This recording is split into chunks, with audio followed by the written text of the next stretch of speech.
Hi! Ito nga pala yung day 18 ng Ramadan. O diba ang bilis ng araw, malapit nang matapos ang Ramadan. Matapos nga palang magpabisita yung nanay ng amo ko dito naman sa bahay mga kabsat ang pabisita o diba salitan lang talaga sila sa pagpapabisita. Syempre gaya ng dati mga kabsat puro homemade na naman ang aking mga ginawa sa lata, sambusa, kawaka macaroni mga kabsat, tirit, shurba or inasikaso ko na pala dito yung para sa kawaka mga kabsat. Bali nagisa lamang ako ng sibuyas at manok. Request kasi ito ng amo ko, medyo matagal na rin nga pala na hindi ako nakakagawa ng kawaka macarona. At naglagay na nga rin pala ako dito ng asin, paminta, baharat at tomato paste. At para naman sa shorba mga kabsat, corn soup nga pala yung gagawin ko ngayon. Walang nabili yung amo ko na yung cream, yung nagiling na mais. Kaya naman nag-blender ako ng mais mga kabsat. Bagong recipe nga pala to ng corn soup na pinasa sa akin ng amo ko. At eto naman, nagpakulo nga pala ako dito ng macaroni shell mga kabsat. Yung medyo malalaki yung size niya.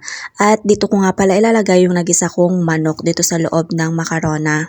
Medyo matagal-tagal na nga rin pala na hindi ako nakakaluto ng macarona kawaka mga kabsat kaya naman na-request talaga to ng amo ko. At para sa sauce naman ng kawaka macarona mga kabsat ay nagmix lamang ako ng cooking cream at yung pasta sauce. Kailangan yung magiging kalabasan ng sauce mga kabsat ay yung pinkish talaga siya.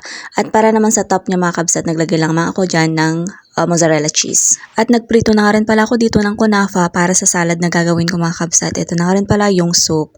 At syempre hindi talaga mawawala yung tirit mga kabsat. Yung gulay na may laham or may beef na merong kubos. Hindi talaga mawawala to mga kabsat. Grabe ang Ramadan talaga dito mga kabsat. Nakakapagod talaga lalo na kapag araw-araw nagluluto. At para sa soup naman mga kabsat, naglagay na nga rin pala ako dyan ng tinunaw kong powdered milk. Mas malinamnam kasi yung powdered milk mga kabsat na nilalagay sa soup. At para sa salad naman mga kabsat, ito lettuce or repolyo na puti tapos repolyo na purple. And then maglalagay ako dito ng carrots at syempre yung mais. Itong salad nga pala ay bagong recipe na naman ng pinasa sa akin ng amo ko at malapit na nga palang mag-adan ay nagprito na nga rin pala ako dito ng sambusa. Syempre, pakita din natin ang aking face na sobrang haggard na o yan, 1, 2, 3, smile, charis, haggard na mga me. At yung mga naprito ko naman mga kabsat ngayon ay tinatransfer ko na sa lalagyanan kasi nga naman ilalagay na sa mesa kasi malapit na silang kakain. Sambusa beef, sambusa chicken, sambusa vegetable nga pala, tapos meron ding chicken kofta or chicken balls. Napakarami talaga nito mga kabsat. Ewan ko lang kung mauubos nila. Pag kasi sinabi ng amo ko mga kabsat na 5:30 matatapos, exactly talaga before 5:30 gusto ko talaga matapos na lahat-lahat. At para sa salad naman mga kabsat, ayan nilagyan ko na nga rin pala dyan ng sauce.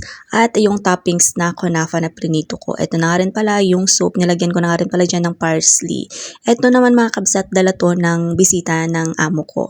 At pagkatapos nga pala nilang kumain, ito na nga pala yung mga pagkain mga kabsat. Ito na nga rin pala yung mga natira. Yung iba dito is binigay ng kapatid ng amo ko kasi nga may kanya-kanya din silang dala. Nagsiakyatan na nga rin pala yung mga amo at yung mga bisita kasi nga naman doon sila magkakape, doon sila magchichismisan. Maigi naman para hindi maingay dito sa baba. So oras na nga pala sa pagliligpit at paghuhugas mga kabsat kaya naman inasikaso ko na talaga dito sa mesa kasi nga naman para makapagpahinga kami ng maaga ngayon.